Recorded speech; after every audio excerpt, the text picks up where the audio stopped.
Welcome back to another fun episode. Today it's time to do some brakes. Now, this is what we've got on the car at the moment. So pretty much a stock setup with just slightly upgraded discs and pads. I have no idea what make the discs are. The pads are EBC green stuff. They're fantastic for low dust, but in every other aspect they're pretty terrible. So I'll be replacing them. It's a 330mm disc by I think 24 or 28mm thick. So we're going up in size and in thickness and in the amount of pistons there are on the front calipers. And on the back it is 336mm disc with a single piston caliper like on the front, and we'll be changing them too. I'll be going with 345mm setup on the back by 24mm thick. So let me show you what I've got lined up. F30 kit or an F20 kit or anything that comes on F chassis 1, 2, 3 and 4 series cars with M Sport brake package. So the front setup, 4 piston brembo calipers, lug mounted 340mm discs. These are the genuine BMW discs which I had refurbished, so I had them cleaned up and re-skimmed, and I had the grooving done on them to match the rears. Pads wise, we'll be using a set of f8 M pads, still in very good condition. So the M compound, so Textar BMW branded M compound pads, same on the rear. Hoses wise, we'll be using Hell Performance lines as always, with rotating unions. And on the rear, so my car has a shallow hub and a large handbrake cavity, so 185mm. So in this case we can use the eccentric bushings to mount the calipers with new bolts, so ever so slightly longer than stock. Stock bolts are 27mm and these are 30mm long, just because the thickness of the mounting points on the calipers is slightly thicker on the new ones. And discs wise, we're going to be using E60 discs, so 345mm by 24mm with 63mm height. These are 2-piece discs and they're brand new Textar branded discs which are very close to OEM quality. I've also had them grooved in the same pattern as I did with the fronts, and they should look quite well once they're on the car because they'll have matching pattern front to rear. Brake fluid wise, it's going to be ATE Type 200. It's the fluid that I've used for years and it's been really good. It served me well, so we'll be using that with a pressure bleeder. We'll have to empty it out and refill it with the Type 200 fluid, because in there is just the standard .4 fluid. And it should be a fairly straightforward job. Now the front kit is a straight bolt-on to E90, so we shouldn't really struggle with that too much. The rear kit will obviously need the eccentric bushings and it will need a bit of adjustment and trimming to the back plate, but we'll get onto that as we go along. Now, to make a start on the front, somebody's been here before and looks like when they replaced the discs last time around, they've made a mess of the retaining screw that holds the disc to the hub. So we'll have to address that to start with, because I actually have some newish retaining screws that I'll be installing with the new discs. So that would be the first thing to tackle. Once that's done, we'll remove the old stuff, clean up the hub, put the disc on, put the caliper on, put the pads in, connect the hydraulic line, bleed the system, and that should be it for the front. And then on the back, we'll get onto that as we go along. So let's get onto this.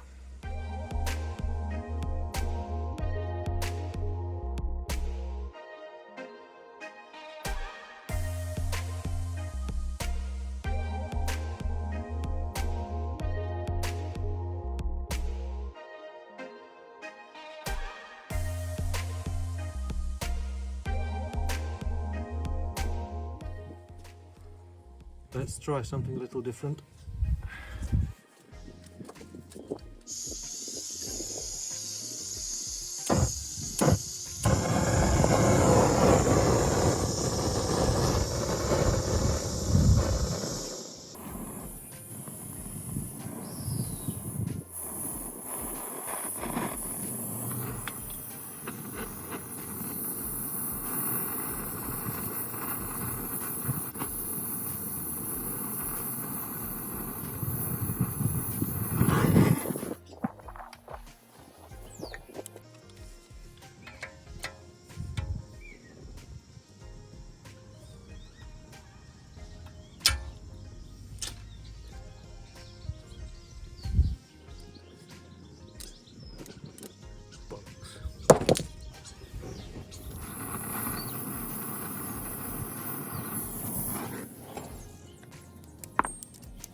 yeah.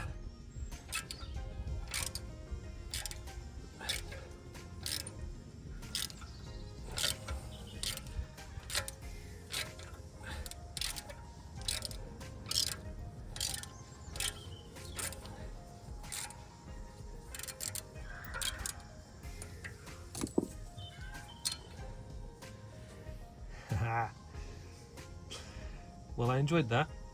Not as much as this bolt did, but still. Thanks to this, lifesaver, absolute lifesaver.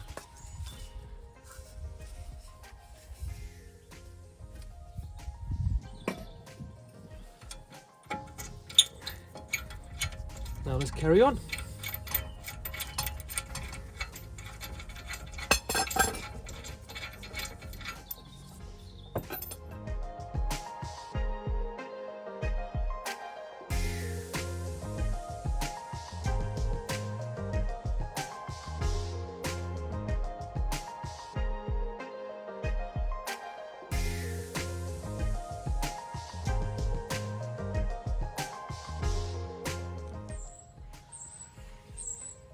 Right, disc on, caliper on, torqued, the two bolts at the back torqued. I ended up reusing the original E90 bolts because they were in good condition. There's no point changing them. You can also use the f30 ones because they're the same. Also make sure you check the bleed valves, that you can open them before you install the caliper. And really, as soon as you purchase a set of these calipers, always check the bleed valves because they tend to seize, and if you go halfway through the installation and then realize you can't open one of the bleed valves, you're going to be in a bit of a pickle. So check that first. Also clean the caliper up before installing it. So make sure you clean the area where the pad's going to sit. This area here. On both sides, and make sure you check the seals and the pistons before you install it. Now, what I've got to do next is remove this old brake hose, connect the Help Performance one, route it correctly, and I'll need to check what's going on here, whether we have a seized union or not. Chances are it's probably seized, but let's find out.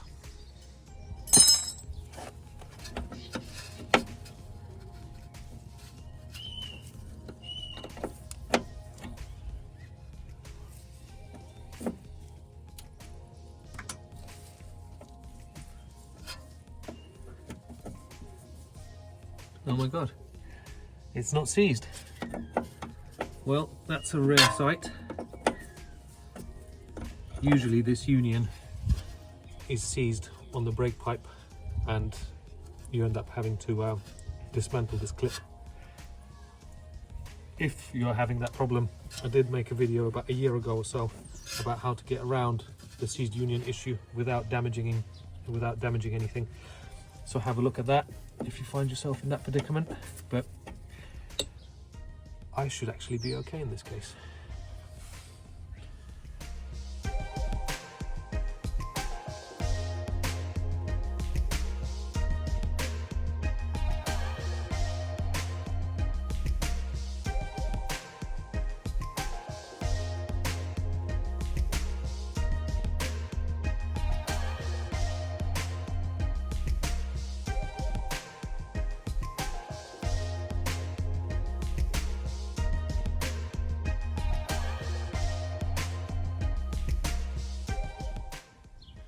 Right, so now all of the mechanical assembly side of things is done. I'm left with sorting out the hydraulic side of things.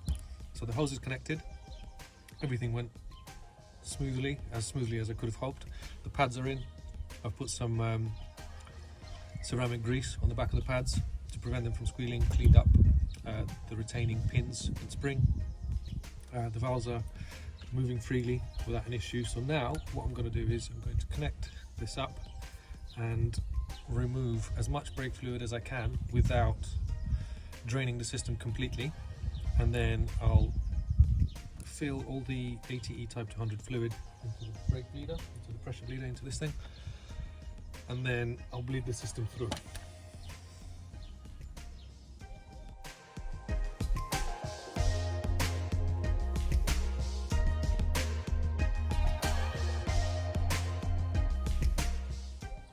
So now that's most of the brake fluid out, you can see it's quite dark brown, so it was due a change anyway. Now just to show you how much brake fluid is left in the system, it's not that much. You can just about see the level just there. So that should be plenty, not to get air in the system and yet not to leave too much in there so it'll mix in with all the new stuff.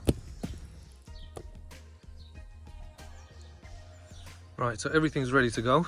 I've emptied out the catch canister to gather all the excess brake fluid. Then we've got the pressure bleeder connected. I usually pressurize it to about 30 psi or 2 bar. Connected up, and now we'll open the bleed valves one by one and wait until the juices run clear. In other words, until the brake fluid that's coming out of the caliper of the system is nice and clear.